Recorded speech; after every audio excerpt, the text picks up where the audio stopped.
Anggota Kepolisian Polres Aceh Utara Brigadir TM Saputra mendadak viral lantaran video dirinya sedang mengawal rapat pleno pemilu 2019 sambil memangku sang anak yang sedang terlelap, tersebar di akun media sosial miliknya.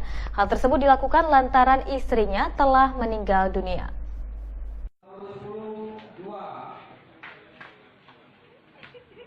Anggota Kepolisian Polres Aceh Utara Brigadir TM Saputra mendadak viral dan menjadi perbincangan masyarakat Aceh lantaran video dirinya saat sedang mengawal rapat pleno pemilu 2019 di Kecamatan Tanah Luas Aceh Utara sambil memangku sang anak yang sedang terlelap tersebar di media sosial.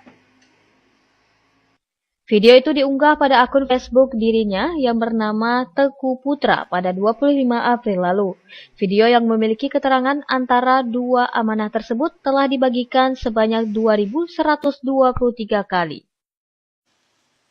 Brigadir TM Saputra mengaku dirinya memiliki dua orang anak, di mana anak pertama yang dipangkunya dalam video tersebut berusia 7 tahun dan anak perempuannya yang berusia 2,5 tahun. Untuk saat ini, Brigadir TM Saputra terpaksa membawa putranya saat sedang bertugas, lantaran sang istri telah meninggal dunia 28 hari setelah melahirkan putri bungsunya tersebut. Sedangkan untuk putri bungsunya, untuk sementara dititipkan kepada mertuanya. Setiap hari bertugas, dia memang sering mendampingi saya. Dia berangkat sekolah bersama-sama dengan saya, karena memang jalannya searah.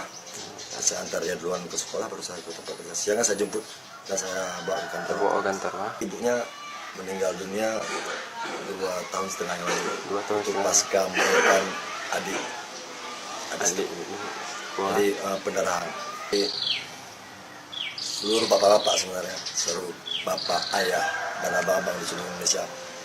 Di sana Anda masih mempunyai ibu, istri Anda. Selama dia masih ada, jagalah dia dengan baik. Hargailah dia dengan baik. Karena di saat engkau kehilangannya, tidak mudah untuk menggantikan posisinya. Apalagi menggantikan pekerjaannya. Menjadi seorang ibu. Dari Aceh Utara, Fajar Sidik melaporkan untuk Puja TV.